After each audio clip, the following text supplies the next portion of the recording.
Welcome to KR engineering and career guidance YouTube channel. మరి మనం already IITs NITs గురించి తెలుసుకున్నాం. ట్రిపుల్ ఐటీస్ సంబంధించి ఓవరాల్గా మనకు ఈ జోసాలో 26 ట్రిపుల్ ఐటీస్ ఉంటాయి.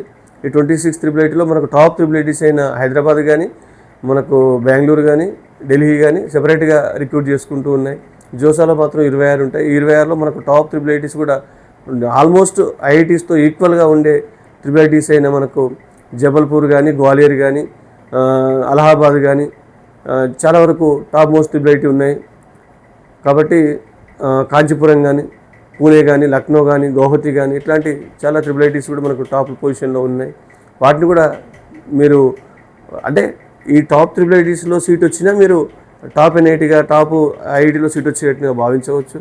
లేదు మిడిల్ ట్రిపుల్ ఐటీస్లో కూడా చాలా వరకు మనకు శ్రీ సిటీ కావచ్చు, అంటే మనకు సౌత్ ఇండియాలో కొంత మంచి చూసుకునే ట్రిచి కావచ్చు, లేకపోతే నాగ్పూర్ కావచ్చు, కొట్టాయం కావచ్చు, ఇట్లాంటి కొన్ని ట్రిపుల్ ఐటీస్ కూడా మంచి మంచి ట్రిపుల్ ఐటీస్ ఉన్నాయి. కాబట్టి ట్రిపుల్ ఐటీస్కు జాయిన్ అవ్వడానికి కూడా విద్యార్థులు అంత దూరం ఏమి వెళ్తాంలే అంటే ట్రిపుల్ ఐటీస్కి ఎన్ఐటీస్ డిఫరెన్స్ ఏంటంటే ఎన్ఐటీస్లో కొద్ది బ్రాంచ్ ఎక్కువ, కొద్దిగా ఇంటేక్ కూడా ఎక్కువ ఉంటుంది. ట్రిపుల్ ఎన్ఐటీస్తో ట్రిపుల్ ఐటీస్ పోల్చినప్పుడు చాలా వరకు తక్కువ సంఖ్యలో విద్యార్థులు ఉంటారు కాబట్టి కాన్సన్ట్రేషన్ కూడా ఎక్కువ ఉంటుంది. కాకపోతే గవర్నమెంట్ ట్రిపుల్ ఐటీస్లో అయితే ఫీజు చాలా తక్కువ ఉంటుంది, కానీ ప్రైవేట్ ట్రిపుల్ ఐటీస్ విన్న ఆల్మోస్ట్ 5 మనకు గవర్నమెంట్ ట్రిపుల్ ఐటీస్ పోగా మిగిలిన ట్రిపుల్ ఐటీస్లో 2.5 నుంచి దాదాపు 375-4 lakhs వరకు కూడా ఫీజు మనం ట్రిపుల్ ఐటీస్లో చూస్తూ ఉంటాం.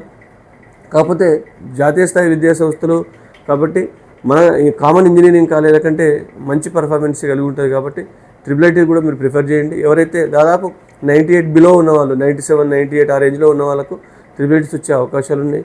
మరీ లోయర్ ట్రిపుల్ ఐటీస్లో లోయర్ బ్రాంచెస్ వెళ్ళమని చెప్పట్లే, కానీ మిడిల్ ట్రిపుల్ ఐటీస్ కానీ టాప్ ట్రిపుల్ ఐటీస్ కానీ తప్పకుండా మీరు సిఎస్సి ఈసీ బ్రాంచ్లకు వెళ్ళొచ్చు. ఎలాంటి డౌట్ లేకుండా మీరు తీసుకోవచ్చు ట్రిపుల్ ఐటీస్ కూడా. ట్రిపుల్ ఐటీ తీసుకోవడానికి ఏమాత్రం వెనకాడాల్సిన అవసరం కూడా లేదనే విషయాన్ని తెలియజేస్తూ ముగిస్తున్నాను.